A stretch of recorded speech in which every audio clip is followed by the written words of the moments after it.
What is up, everybody? Let me get this starting screen down. Let's talk some football. I know it is election night, and a lot of attention and focus is being put on that here in Mississippi. Understandably so. Your civic duty and democracy and all that stuff is going on.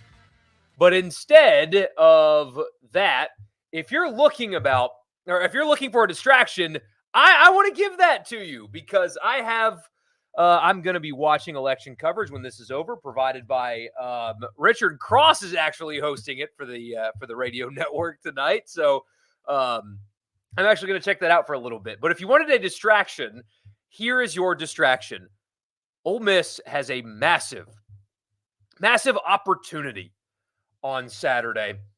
And I want to talk about that a little bit because what interests me about games are, what's on the line. If you guys know me, especially the way, we go about game week on the radio show, I like to name weekends and because of what's on the line. What are the consequences and the benefits of a win or the outcome of this game? And Ole Miss is at Georgia. Lane Kiffin this week in the press conference talked about it being a free shot. That's been a topic of conversation. It was on the radio show today. And the other two guys disagree with me on how I view this game, and the consequences of a loss is more of what I was focused on. What does losing this game do to Ole Miss? I think the winning part of it's obvious. But anyway, so there's a lot to discuss there. My name is Michael Borky. Please like the video. Subscribe to the channel if you have not already. Also, if you're watching this after it's over, please still comment. Leave a comment as well. I read those. I appreciate those. They do also help me a ton. So let's start there, actually. I'll give you some of my thoughts, and then we'll read your comments as we always do. Reward versus consequence of a football game is, like I said, it's very interesting to me. And so the obvious, because, I saw one of the publications that covers Ole Miss put out there that this is the biggest game in program history. And, frankly, I don't believe that is true. And mostly because there is nothing now hear me. There's nothing material gained from a win. The SEC West is not on the line. A trip to Atlanta is not on the line. This is not a win and make the playoff game. Now, if you win this game, it makes your argument for the playoff very, very strong. But you need help because the winner of Ohio State, Michigan, if they both show up to that game undefeated, will make the playoff. You assume the SEC champion, you should anyway, is going to make the playoff. If Texas runs the table, they're going to make the playoff. If Florida State runs the table, they're going to make the playoff. If Washington runs the table, wait a minute, that's 5. So you get my point. You're going to need a lot of help even with a win. So a program that has had games with the West on the line, and a program that, albeit it happened, before my dad was born, has won national championships before. This cannot, to me, be the biggest game in program history, but it is the biggest opportunity since 2003 for sure. You can argue it's the biggest game since 2003, but definitely the biggest opportunity in modern Ole Miss football. I mean, you would keep a strong argument for making the college football playoff, obviously something that you haven't done, and it's rarefied air if you look at the number of teams that have made it. Playoff first happened in 2014. Very few teams have actually made the thing. It's a very small percentage. So you would make an argument to be in that elite company. You would be the team that would slay the giant that is Georgia, the gold standard of football. It would help you with national recognition. The college football world would be buzzing about you and your program. I assume NIL donations would flow in after that. All of those things are true. But materially, the win itself doesn't give you anything in terms of the outcome of the season, if that makes sense. Yes, it would be a big deal. You would get national attention. You would get notoriety. You could use it to help you with recruiting. You could use it to help you fundraise. All of that is very true. But I'm talking about in terms of the outcome of the season, nothing is gained on Saturday in that regard. But that's not to take away the importance of the win. It would be massive. It would be defining in so many different ways for Ole Miss football. Here's where I differ from some people, and here's where I differed from the guys on the radio show. If you say things like, if you talk about program direction and recruiting benefit and history, and it would be an all-time great win and those kind of things, and again, all of that is very, very true. Where I differ is when we got a text on the show, and we got a few like this, but one in particular that said, a win puts Ole Miss on the map. A win makes everybody around the country, like, it moves Ole Miss up a tier, and it gives them respect, and a loss would keep everything the same. And I disagree with that completely. If you can still have a season that would be a historic one of one in your program with a loss, then it wouldn't stay the same. If Ole Miss happens to lose on Saturday and they finish the season to chalk and go to an Access Bowl, there would still be serious recruiting momentum. The program would still be on a massively upward trajectory. They would finish in the top 10. Recruiting would be great. Fundraising would be great. They would enter the offseason in the top 10, returning quarterback and running back and two of their top 3 wide receivers and talent all over the place. And the portal would go really well. And all of that would be still a step up. And so that's why I can't subscribe to the idea that there are that things would stay the same if Ole Miss lost to Georgia, that nothing would change about the program. I don't buy into that. And maybe that's splitting hairs. Maybe that's the argument that everybody's making. But that one text in particular to the show is something that I'm going to hang on to, is when somebody said, if they lose, ho-hum, nothing changes. I find that to be completely and totally bogus, because if you can win 10 games and go to an Access Bowl and win, by the way, if you win that Access Bowl, it'd be the only 11-win season in program history. Seriously, a one-of-one season in the history of the program would still give you all of those things. Upward trajectory, national recognition, a ton of offseason hype, a ton of recruiting benefit, a ton of fundraising. Not as much as if you would beat Georgia, but if you don't win that game, there is nothing material that you would lose. You would get less of something, but there was nothing material that you would actually lose. So that's kind of where I fell on it. And that's, maybe I'm articulating it poorly, and because it was very heavily argued against on the radio show today. I was kind of on an island of one there. But if there's nothing that you lose, then the phrases opportunity, free shot, all of that applies, because there is nothing about this season that would be anything other than wildly successful and forward moving, even if they lose to Georgia on Saturday. So if that makes sense, I hope it does. If not, we'll see if some of your messages can help me clarify that. But that's kind of where I stand. I think free shot totally applies. It's the gold standard of college football. Losing this game, especially if they're competitive, is absolutely nothing to be upset about in any way, shape, or form. History is still in front of the team, even if they lose on Saturday. So anyway, let's get to it. I agree with what Kiffin was saying about a free shot. No guarantee you even make the playoff if you win the game, but really there's nothing to lose in Athens. See, I agree. NY6 might be on the table both ways. That's the thing. I mean, you might end up in the same place, but knocking off the gold standard of college football would still be the stuff of legends. It really would. It really would. But yeah, I think that the team should be extremely loose on Saturday. I mean, they have nothing to worry about after Georgia, right? It's Louisiana Monroe. They can sleepwalk through it. It doesn't matter. They can give Georgia their best shot. They can play comfortable and relaxed. And there's no pressure. There's absolutely no pressure on Ole Miss on Saturday. None. At least there shouldn't be. Although I'm really looking forward to the first couple of Ole Miss's drives on Saturday, ending in a punt, or not being touchdowns and people talking about how Charlie Weiss sucks. I'm really looking forward to that one. Or if Jackson Dart throws his, fourth interception of the year, people talking about how he sucks and Sanders should play. I know that list, that's a very, very tiny, tiny number of people. But I even saw some of that on Saturday. It was, Charlie Weiss Jr. sucks. Yeah, they ran up over 500 yards of offense against the best defense in the SEC.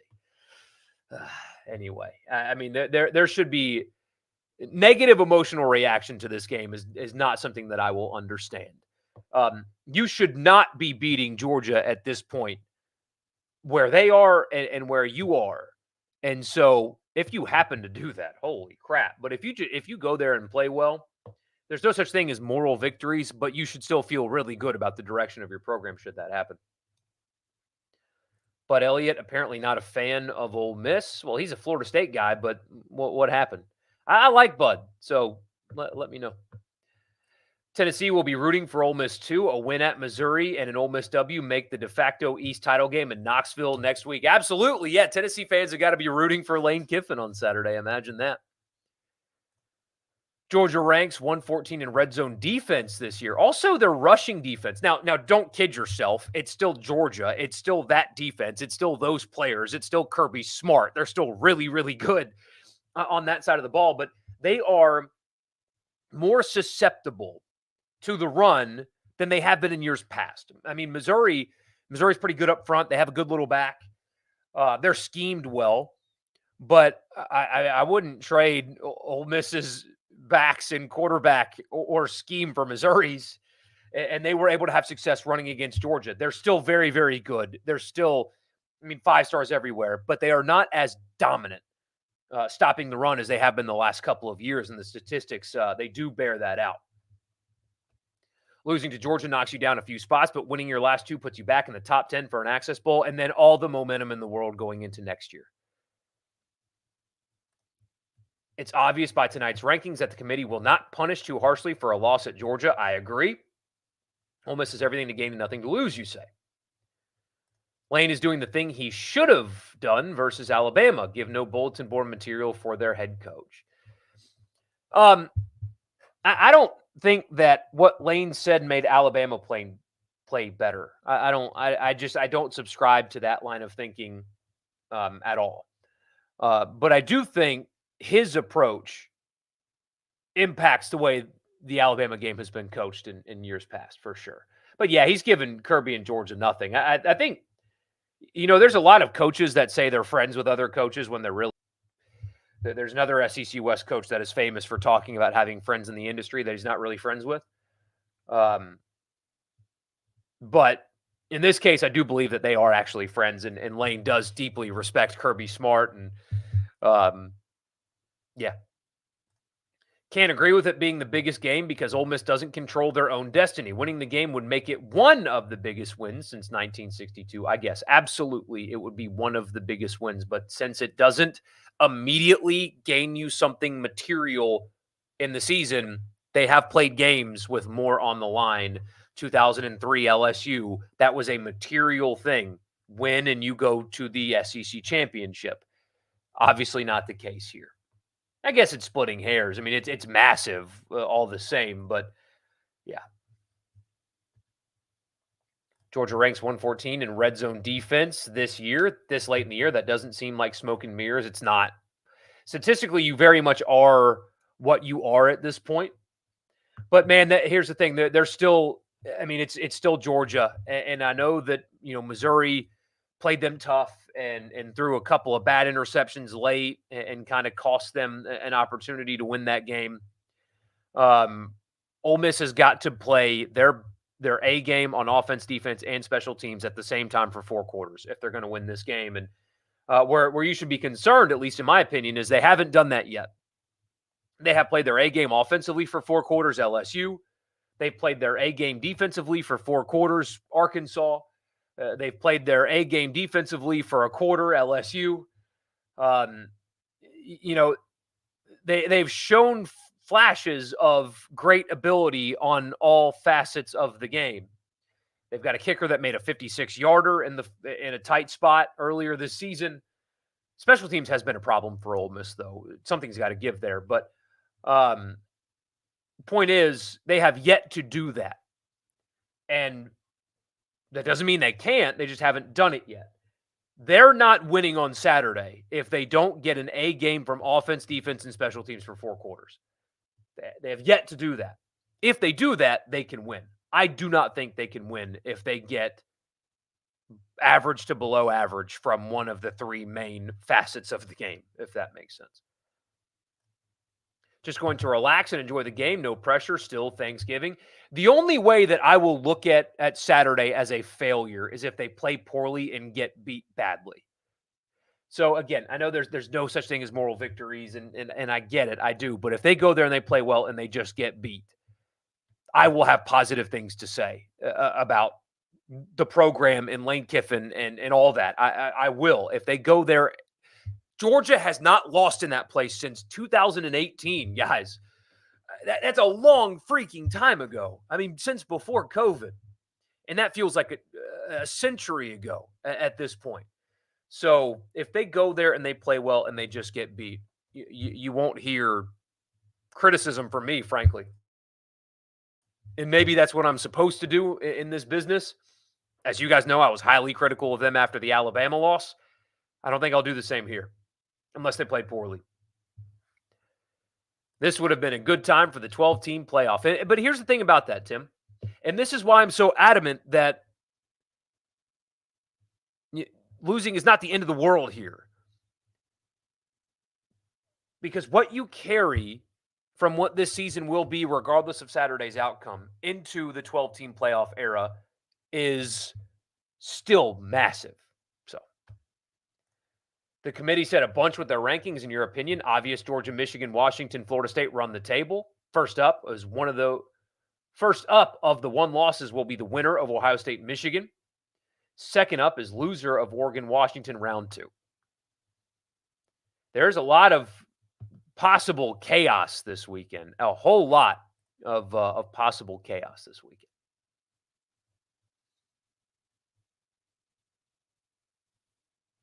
Even in 2003 and 2015, if Ole Miss wins the SEC, they probably aren't in the playoff.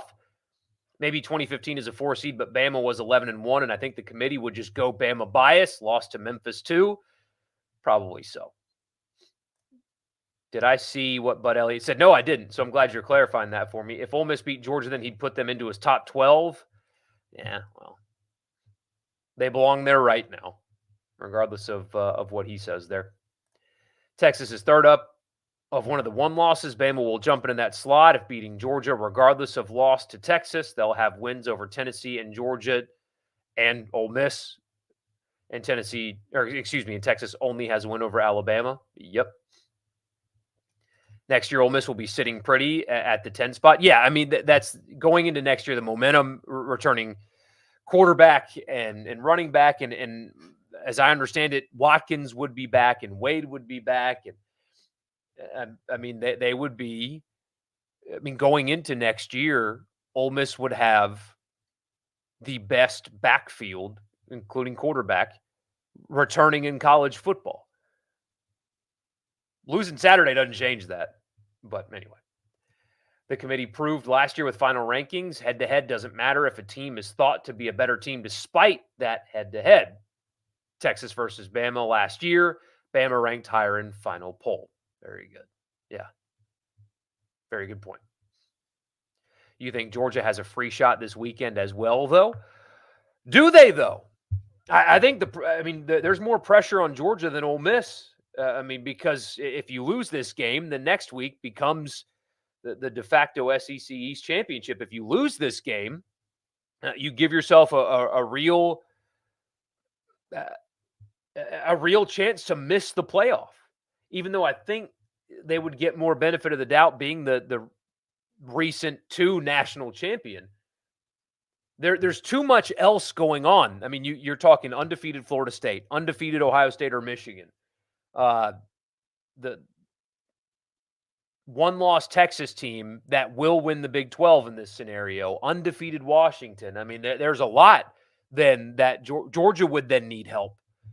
I think in that case, maybe not, because Actually, as I talk through it, that's kind of stupid because they can win the SEC at well, they'd be 12-1 at that point. They'd still get in, but there's still more pressure on them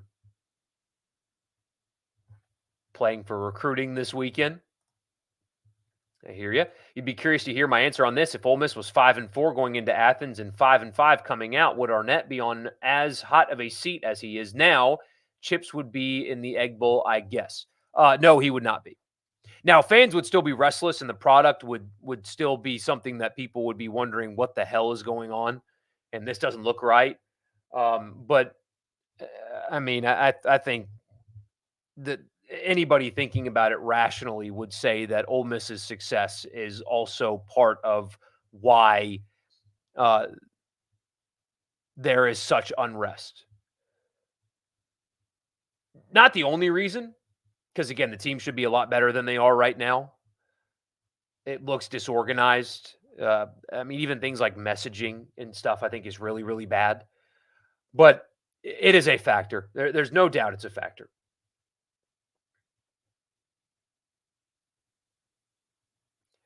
On Neil's podcast today, he said he's, quote, heard of two names that were mentioned for the possible open state job, end quote. Not that he's reporting it. One is really Willie Fritz. That would make a lot of sense. His age would be a question, but he's getting a lot out of a program that doesn't, necessarily have a lot, although being in a talent-rich state helps. Um, what I would be weary about as a state fan is hiring a guy that would view it as like, oh, this is my final destination. This is kind of my retirement job. Get a nice check because in this area you got to grind like hell. Now it seems like Willie Fritz is a grinder and he grinds like hell and he's a great coach and he's doing a lot of really good things. But I would have questions about age and position in his career. Truly, how motivated would you be to have to elevate Mississippi State to try to compete with Alabama and LSU and Texas A&M and now Oklahoma and Texas, and you've really got to grind at a lower tier SEC school, or do it differently. So would he be willing to do that? A win this weekend will help recruiting more than anything this season. I hear that, but you know what helps with recruiting more than anything? Money.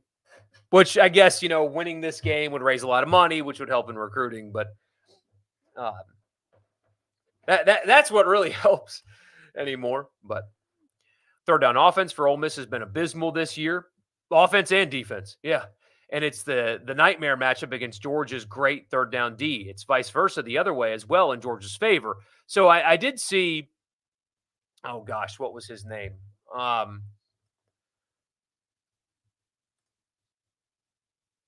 I got to pull it up. The advanced stats guy.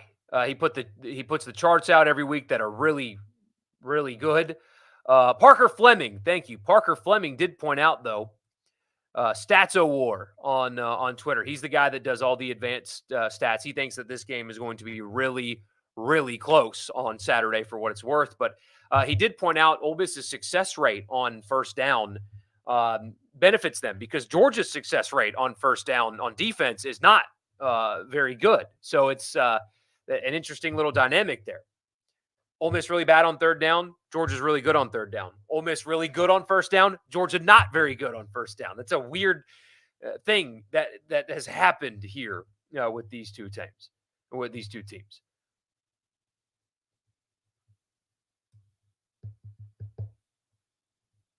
It's a free shot for Ole Miss. I think the text on your show meant that as it wouldn't be an Armageddon situation if they lost, not that it doesn't affect their program's reputation.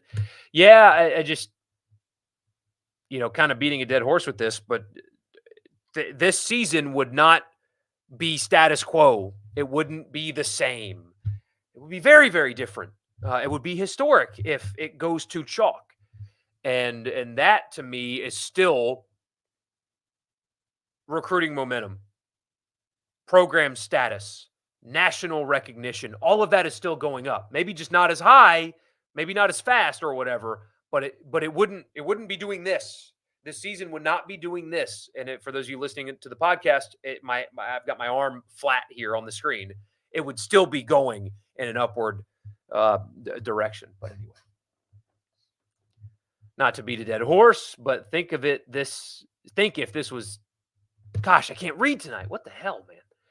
But think of if this season was next season.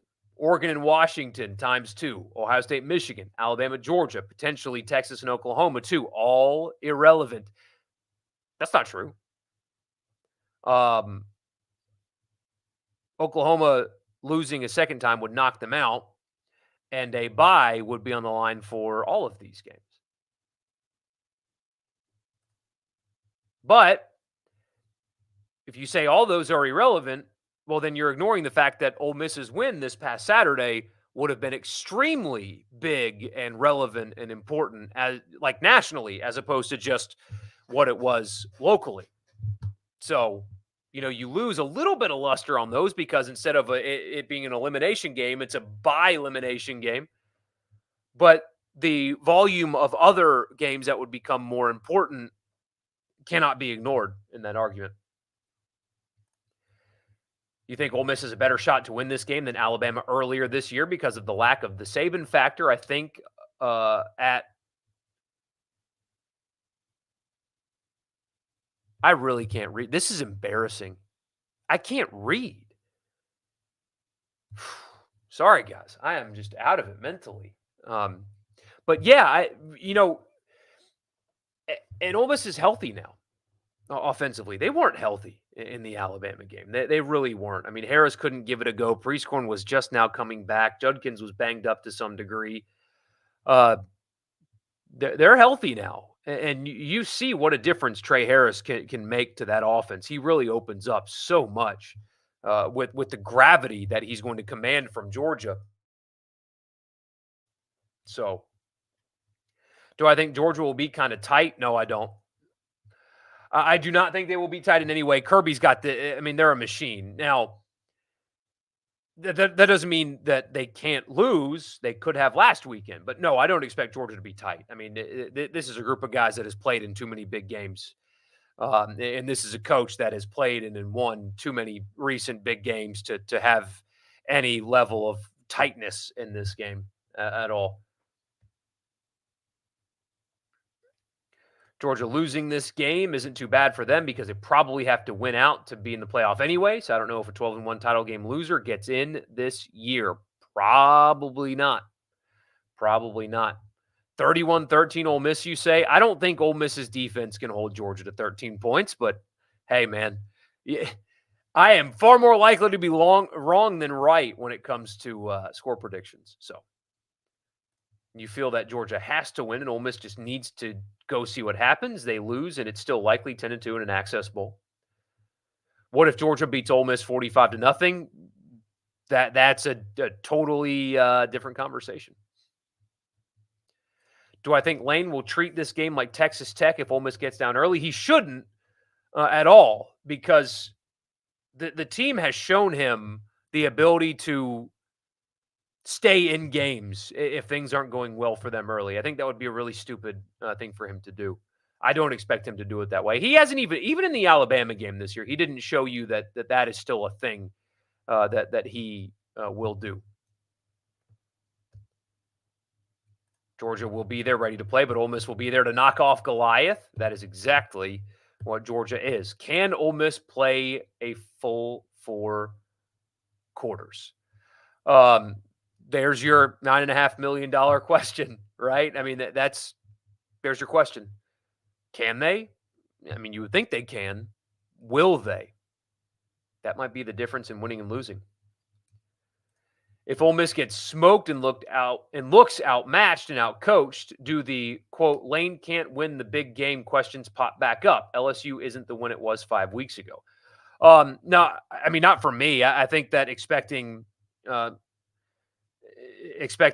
Miss in the state that they were in August, for example, and the expectations in August to go to a place that nobody has won since 2018 and win, and even not play well is not something that should bring those kind of conversations up. But if they do look like overmatched and outcoached and poor, then the criticism that follows would be just.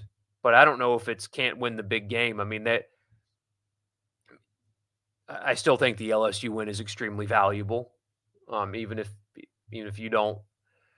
Um, but man, they have 4 wins this year when they were tied or down in the fourth quarter. I think that speaks directly to coaching and also to team leadership. But no, I don't think that would be fair, even if they don't play close. What if Ole Miss beats Georgia 45-24? Then you're talking about their playoff resume. You just want a complete game from the Rebels. What's crazy is they're in this position and haven't given you one yet. It's a mark of a very mature team. We talk about that a lot, but that's the mark of a really mature team, that they're able to find ways to win in different ways every week. Georgia has gotten down early to South Carolina, Florida, and Missouri. Ole Miss is great at scripting early. Yeah, they are.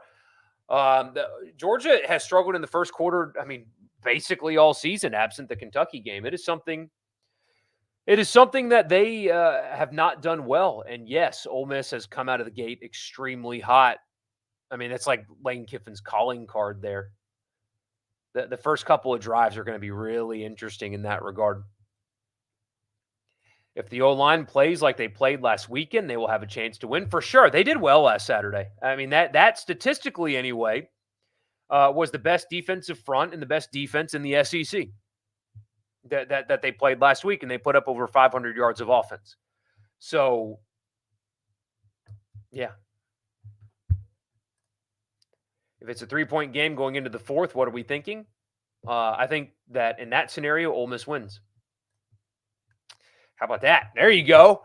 There's something for you. Yeah, I think that Ole Miss would win a game. If it's a 3-point game going into the fourth quarter, based on the way they play in fourth quarters, I think they'll win the game.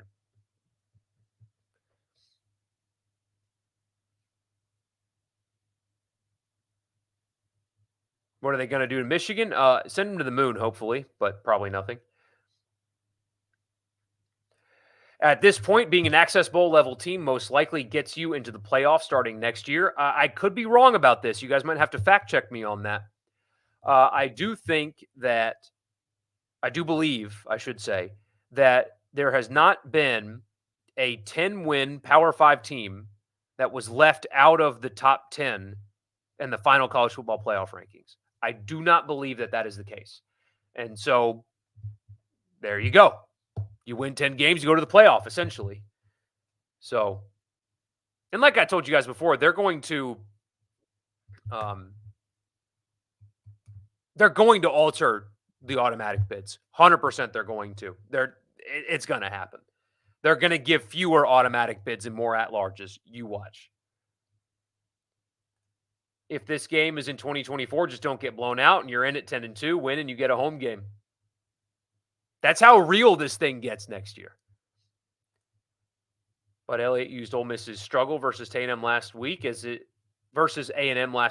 excuse for them to be outside his top 12, but had a 2-loss Oklahoma State team who got obliterated by South Alabama in it. Yeah, you know why he's doing it? Because of this conversation right here. Ole Miss has 2 chances left to play a, quote, complete game. Now that more likely will come against Mississippi State, but I thought until the A&M blocked field goal that you were getting it last week. You were getting it last week until then, and the dynamic of that game completely shifted. Yeah, you got that in the first quarter and a half of that game for sure. They don't even need to do that against Mississippi State, honestly. They don't need to play a complete game, and they can still win that game. At this point, I know the Egg Bowl gets weird or whatever, but they don't even have to play a complete game in that one. Is this Ole Miss team better than the 21 team? Ooh, that's a good question. Is this team better than the 21 Ole Miss team? Yes. I think so. I think this team would beat the 21 Ole Miss team. I do. Kicking's been good if they can hold the snap for the most part, yeah. Wow, cool.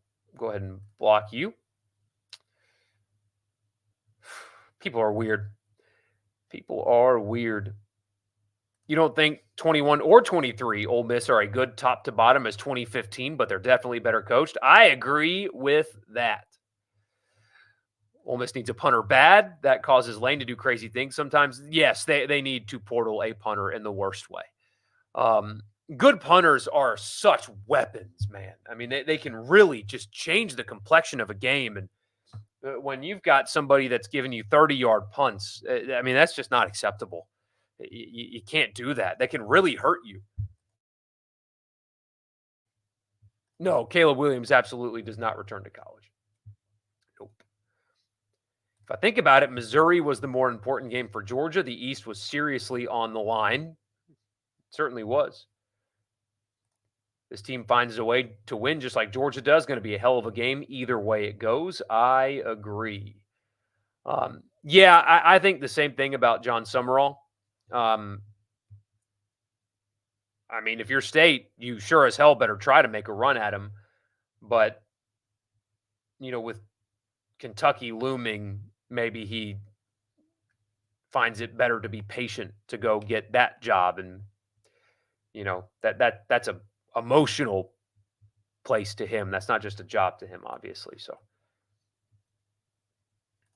if the football gods came down and told Lane Kiffin they'd be down one with 2 minutes left with the ball and a chance to win, he would give up half his salary for that shot today. Depends on what his assets are, right? Also, possibly depends on what his divorce agreement is. Anyway, the Mississippi State coaching situation seems like a huge opportunity to lock in the in-state recruiting for Ole Miss. That's already happening. Lane needs to pounce this, but I'm not concerned that he won't. Yeah, it's already happening. Quit wishing on a star, Georgia by 21. I think we've had a really rational conversation here, Wire Room. To tell you the truth, I think that everybody here understands what a tall task it is for Ole Miss. But if you think that there is absolutely no shot for them in this game, you are actually doing the wishing on a star, not us. But appreciate you being here. Please like the video. Looks like Stonka Burnside visited Oxford today. Ole Miss looking to have another A.J. Brown type commitment coming soon, likely. Oh, no, Ole Miss is not even in the mix. It's just Illinois and A&M. No, he's yeah. That would be a hard pill for State fans to swallow. Having another elite receiver go to Ole Miss would be tough. That would be tough. People forget the preseason win total for Ole Miss was 7.5. Yeah. That was the expectations going into this season. So I picked them to go over, as did most people. But yeah. Isn't it nice to have this problem for a change? Yeah. I mean, but that's, and it's not just about Lane Kiffin. Now, he's a major part of it, no doubt.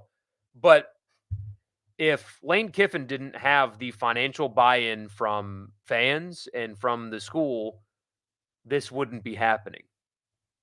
I'm not just saying that to gas you Ole Miss fans up, but it's true. If Ole Miss fans were not as bought in on the NIL front as they are, and if the administration did not have the we'll give you whatever you want, just win mentality, this wouldn't be happening. So it's not just obviously Lane's a massive, massive part of it. Of course he is. He's the coach. I mean, he's the one that is leading the team to these wins. But it's not just him that is causing this to happen. There's total buy-in around him, and that is what is leading to this as well. This will be the first game you've watched for Ole Miss that you won't have any emotion about outside a close game towards the end. I've actually heard that from a few people, that it's more of just like, hey, I'm going to pour a whiskey and watch the game, and if they're playing well, I'm going to get into it, and if they get beat, all right, just go win the Egg Bowl, and I'll book my tickets to Miami. I mean, I've heard that from a lot of Ole Miss fans. Somebody said, I believe. Don't do that. Don't do the I believe thing. We did it in high school when we played Burns and they kicked our ass. Don't do the we believe thing. No. Ask a Mississippi State fan what that leads to. The line of this game was 20.5 in the offseason. Wow, I did not know that. Yeah, it's down to 10.5 now. If Ole Miss wins, what will they be ranked? Ooh.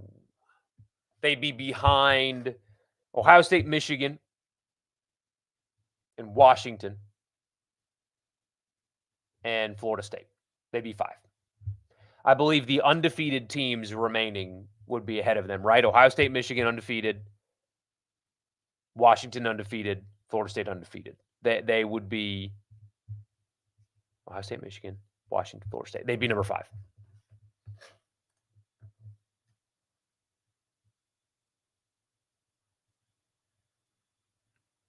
Beard did to men's basketball for a second. Beard did say that they're going to shoot threes no matter what. They got good looks yesterday.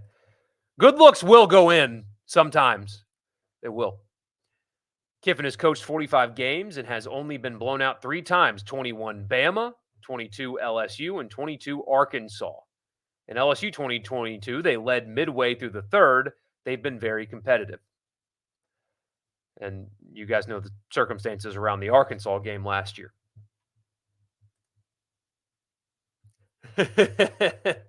Ole Miss will win the game. Borky, 8:34 p.m. Central Time. Write it down. No.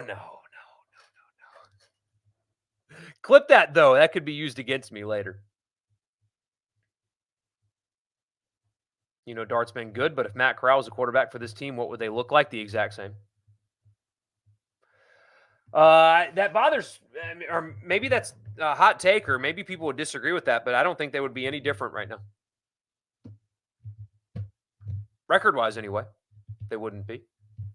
Jackson Dart is having a hell of a year, guys. I mean, look at his QBR and his efficiency numbers. He's been really, really good. Like one of the better seasons in program history. Good, not the best or anything. I'm not saying that, but damn, he's been really good. If State beat Ole Miss, it would irritate you much more as a State fan than make you happy, especially if it's like last year where Arnett dials up the defense and makes the game ugly and fought in a phone booth. I have no desire to see that in the 6th game to get to 6-6, and all of us wonder where that was, and you can only dial it up against Arkansas and Ole Miss. That would be frustrating as hell, actually, because why are you coaching that game differently? Fair question. Yeah, I agree with Corral. Ole Miss is probably still 8-1 with a closer loss to Alabama. Well, which Matt Corral are you getting?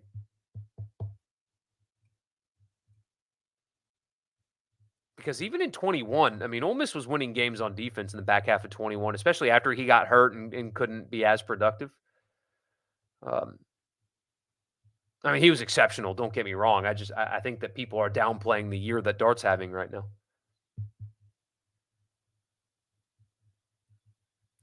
If all it took keeping Moorhead was beating a 4-8 Ole Miss team 21-20, then Arnett beating a 9-2 Ole Miss team might get an extension. You heard Lane Kiffin could get another raise if they go to 11 wins with the bowl game win. He's going to get another raise, I think, even if they get to 10 before the bowl game. Frankly, maybe not a giant one, but I think more money will come. Yes.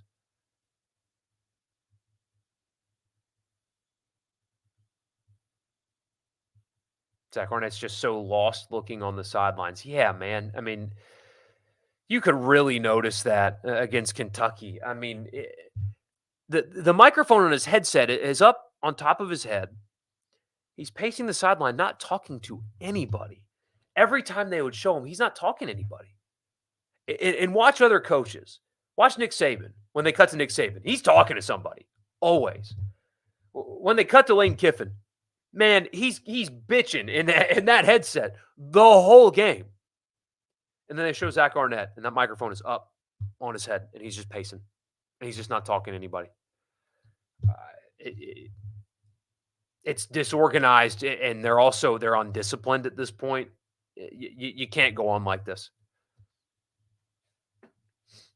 Ole Miss will replace the loser of Michigan, Ohio State in the playoff if they beat Georgia. But here's the thing. This is why you need Texas to lose. You want to root for Texas to lose, root for Washington to lose, root for Michigan to lose this weekend. Just get them out of the way. You need chaos because right now, again, there's undefeated Florida State. Texas, even with their one loss, if they run the table, they're getting in. Winner of Ohio State and Michigan's getting in. If Washington runs the table, they're getting in. And all of these other schools, like Oregon, for example, if they do end up beating Washington, they would win the conference, and you wouldn't have that on your resume. You need chaos. You need absolute chaos to have a legitimate shot.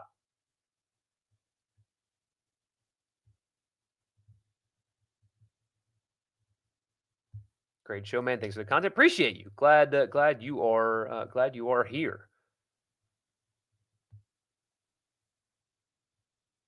A guy can be a great DC or OC, but head coach is an apples to oranges thing. Yeah, but I agree with this. I mean, he's not the same guy. It does. I think Chase is right that he's had a personality shift. He doesn't seem like the same guy anymore. It's very bizarre. Does A&M fire Jimbo after this season? Not if you believe. Let's see. I saved Brett Zwerneman, who covers Texas A&M for the Houston Chronicle, said as of early November, Jimbo Fisher will get another year at Texas A&M. So, thoughts on LSU's finish to the year? Probably beating A&M in Florida to get to 9-3. Wonder what the status of Brian Kelly will be. Restless will be the status, not hot seat or anything, but restless for sure.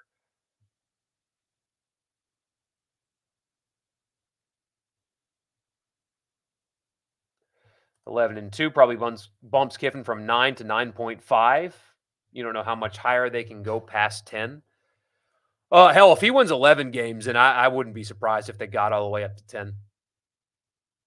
That'd be the first time in program history. I mean, that is so significant. But anyway, I got to run, guys. Appreciate you so much. We'll be back Thursday, 100%. Absolutely, we'll be back Thursday. There's no Halloween. There's nothing going on. Thursday night, 7:45 sharp on Thursday night. We'll give our last thoughts going into the weekend. See you guys then. Thank you. Like the video, all that stuff, and I'll talk to you again on Thursday.